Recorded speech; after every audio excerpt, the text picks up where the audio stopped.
Materi kita hari ini kita mulai dari naskah akademik bab 2, yaitu pengertian pembelajaran mendalam. Semalam sudah kita diskusikan, ada yang bertanya apa itu pembelajaran mendalam, ya. Jadi hasil diskusi kita semalam bahwa pembelajaran mendalam itu sebuah pendekatan pembelajaran, bukan kurikulum. Begitu Bapak Ibu ya, supaya jangan ada lagi miskonsepsi tentang pembelajaran mendalam ini. Nah, Bapak Ibu, untuk menguatkan kita memahami apa itu pembelajaran mendalam, boleh kita membaca beberapa buku, ya. Membaca beberapa buku. Kalau Bapak Ibu diminta untuk membaca, termotivasi nggak baca buku? Perlu Bapak Ibu ketahui bahwa kita ini sebagai guru adalah role model, ya, pembaca yang baik untuk anak didik kita. Ya, kita jangan berharap bisa meningkatkan minat baca murid-murid kita jika kita gurunya saja jarang dilihat murid-murid kita membaca. Begitu. Jadi kalau misalnya kita minta anak didik kita untuk membaca buku, terus gurunya ngapain? Main HP gitu ya, update status, buat konten gitu ya. Enggak ya Bapak Ibu ya. Kalau anak murid-murid kita minta untuk membaca, maka gurunya juga harus nampak ikut membaca di depan. Begitu Bapak Ibu. Jadi gurunya juga harus nampak membaca buku. Anak-anaknya membaca, itu pasti muridnya begini, nengok-nengok gurunya. Gitu. Ya kan Bapak Ibu ya? Nah, kemudian Bapak Ibu ya, di dalam aktivitas sehari-hari kita di sekolah, bukan hanya di dalam kelas, namun misalnya Bapak Ibu lagi duduk-duduk misalnya di taman sekolah, lagi duduk-duduk di kantor guru misalnya, ya, atau di lobi sekolah, ya, Bapak Ibu harus menyempatkan diri misalnya membaca sebentar. Jadi kalau misalnya ada murid-murid kita yang melihat atau lewat, Bapak itu rajin ya membaca. Bu, kalau katanya pencitraan salah itu enggak apa. Yang penting kita nampak sebagai guru, sebagai role model, memberikan contoh gitu ya. Ada juga ini kawan-kawan guru, memang buku nih di tangannya, tapi di dalam buku handphone ya kan. Gitu ya. Jadi kalau dilihat muridnya dari sana nggak nampak itu. Nampak bukunya. Membaca status kawan ya kan. Gitu. Kemudian Bapak Ibu kepala sekolah pun sebenarnya role model tertinggi itu ya Bapak Ibu kepala sekolah. Gitu. Harus bisa menjadi contoh buat guru-gurunya, harus bisa menjadi contoh buat murid-muridnya juga. Gitu. Jadi ya kalau di kantor kepala sekolah itu ya kalau boleh ada itu rak ya, isinya buku-buku. Wah, keren ya Pak, ya kan? Nah, isinya buku-buku, ada rak tapi isinya buku-buku. Ya, maunya disetting seperti itu Bapak Ibu, walaupun jarang dibaca buku itu ya kan. Kalau datang guru, ini Bapak kepala sekolah, Ibu kepala sekolah rajin baca buku. Lihat di kantornya aja banyak buku-buku. Kalau misalnya datang murid-murid ke kantor kepala sekolahnya, masuk gitu kan, ditengoknya ke dalam, wah, ini kepala sekolah kami rajin baca buku. Nah, Bapak Ibu, untuk menguatkan pemahaman kita tentang pembelajaran mendalam, salah satu buku yang bisa kita baca adalah bukunya si David Ausubel. Si Ausubel ini di saat kita kuliah dulu ya,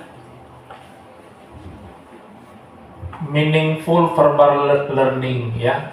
Ini pembelajaran bermakna ya.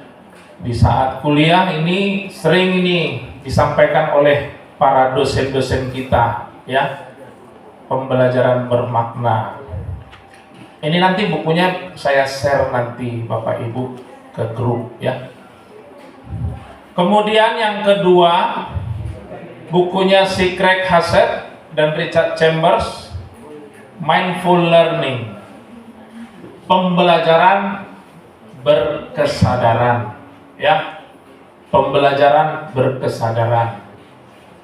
Kemudian yang ketiga, ini dia yang menjadi rujukan kementerian dalam mengkonstruk pembelajaran mendalam, bukunya si Michael Fullen dan kawan-kawan, Deep Learning. Ini nanti akan saya share Bapak Ibu, nanti mohon dibaca ya. Bukunya dalam bahasa Inggris. Mantap, mantap. Ya. Kesulitan Bapak Ibu nanti memahami kalau bukunya dalam bahasa Inggris. Ya, kan sudah ada penerjemah ya kan? Pakailah AI. Gitu ya Bapak Ibu. Atau nanti bisa dicari terjemahannya Bapak Ibu ya. Atau nanti saya kirimkan kesimpulan dari bukunya Michael Fullen, analisisnya ya, garis-garis besarnya. Nanti saya kirimkan Bapak Ibu ya. Isinya dalam bahasa Indonesia. Ya. Kalau nanti intisari dari buku ini dalam bahasa Inggris kesulitan juga ya. Disitulah kekurangan kita guru ini ya kan, kemampuan berbahasa Inggris. Jadi kalau ditugaskan nanti ke luar negeri mengajar di sekolah Indonesia luar negeri, SILN ya, itu kekalahannya di situ ya, bahasa.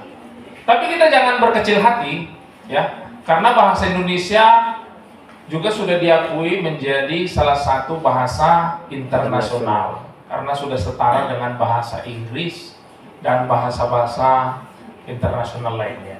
Oke. Baik. Nah,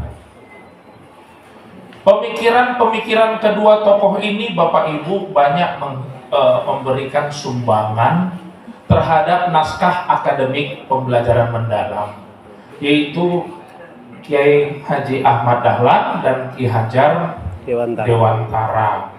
Kalau Ki Hajar Dewantara ini yang terkenal itu 3 semboyannya itu Bapak Ibu apa? Ingarso Suntulodo, Ing Matio Mangunkarso, Tutwuri Handayani. Kira-kira apa itu artinya Bu? Di depan memberi contoh, di tengah pelaksana, di belakang pemberi pendorong gitu. Tepuk tangan Bapak Ibu. Ada yang bisa mungkin Bapak silakan.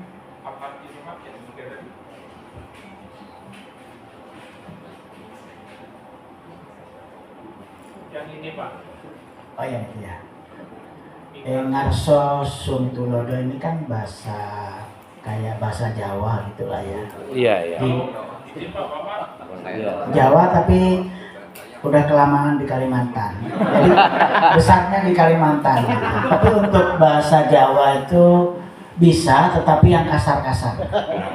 Kalau yang kroboinggilnya itu udah banyak lupa. Ya. Dengarkan dulu Jawa kasarnya gimana? Baik, Ngarso Suntulodo itu artinya kan di depan memberikan teladan, contoh. Ing Madyo Mangun Karso, di tengah kita memberikan Karso itu apa? Memberi Apa? semangat, Oh. menyemangati. Iya, kalau Tutwuri Handayani ini kan berikan Dorongan. dorongan dari belakang. Karena saya belum yang halus tadi itu. Tengah gimana, Pak? Yang tengah Cara berudah saya paham. Yang tengah Jogja dia masih halus berarti. memberikan semangat. nah, betul. Ya, mohon maaf kalau memang kurang paham. Iya, tepuk tangan Bapak Ibu. Ada 2 orang ya. Di depan memberi teladan atau contoh, di tengah memberi semangat, ya, di belakang memberi dorongan. memberi dorongan, gitu ya. Biasanya kalau guru-guru yang growth mindset langsung cepat-cepat tuh nekan Androidnya. Ya. Betul nggak Bapak Ibu? Begitu, cepat-cepat gitu kan. Mungkin sudah memiliki pemahaman tapi memastikan, ya kan. Nah, jadi Bapak Ibu, pembelajaran mendalam itu merupakan pendekatan. Ini digarisbawahi Bapak Ibu, pendekatan pembelajaran yang memuliakan dengan menekankan pada penciptaan suasana belajar dan proses pembelajaran berkesadaran, bermakna, dan menggembirakan. Jadi tidak pakai diksi menyenangkan Bapak Ibu ya, tapi menggembirakan melalui olah pikir, olah hati, olah rasa, dan olahraga secara holistik dan terpadu. Itulah definisi pengertian dari pembelajaran mendalam Bapak Ibu. Nah, satu-satu kita lihat di sini ada yang diwarnai berwarna biru. Apa sih? Memuliakan. Oh, sebelum mulia pendekatan ya. Kita guru kan mengenal ada yang namanya model pembelajaran, ada yang namanya pendekatan pembelajaran. Kira-kira apa perbedaan kedua ini? Ada lagi yang namanya metode pembelajaran, ada yang namanya lagi strategi pembelajaran. Nah, antara model pembelajaran dan pendekatan pembelajaran, ayo, siapa yang mau memberikan pendapat Bapak Ibu? Perbedaan antara model pembelajaran dengan pendekatan pembelajaran.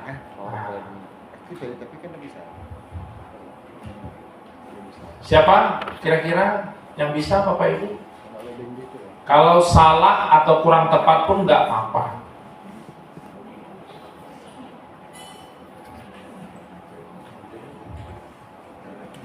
Perbedaan model pembelajaran dengan pendekatan pembelajaran. Oh, ya.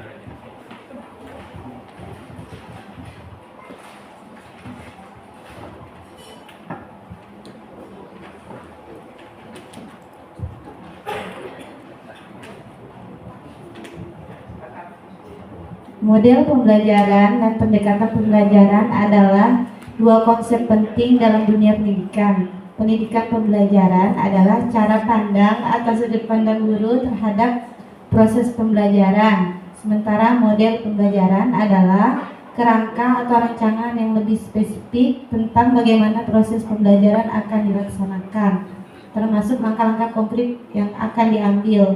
Contohnya seperti pendekatan kontekstual, konstruktivisme, pendekatan kognitif, banyak lagi. Iya. Baik, tepuk tangan dulu Bapak Ibu untuk Ibu Tri. Ada lagi yang mau berpendapat? Tadi kata Ibu Tri bahwa pendekatan itu cara pandang, begitu ya. Kemudian kalau model itu kerangka pembelajaran, ya, rangkaian urutannya, kira-kira gitu ya. Coba yang lain ada? Oke, silakan Bapak. Baik, terima kasih Bapak. Untuk pendekatan pembelajaran itu, kalau menurut saya itu cakupannya lebih luas, Pak, lebih umum. Contohnya kita menggunakan pendekatan pembelajaran mendalam, di mana di sudut pandangnya itu pembelajaran ini harus menyenangkan atau mengembirakan, gitu kan, harus bermakna dan lain sebagainya. Nah, untuk membuat pelajaran menyenangkan atau mengembirakan, bermakna dan sebagainya, kita perlu model, Pak. Model misalnya kita menggunakan jigsaw. Nah, itu lebih struktur nanti untuk mendapatkan tujuan tadi dari pembelajaran dalam itu, kita menggunakan model supaya lebih tepat gitu. Jadi model itulah yang nantinya terstruktur, udah ada langkah-langkahnya yang nanti kita terapkan untuk mengimplementasikan pendekatan ini. Gitu Bapak, terima kasih. Ya,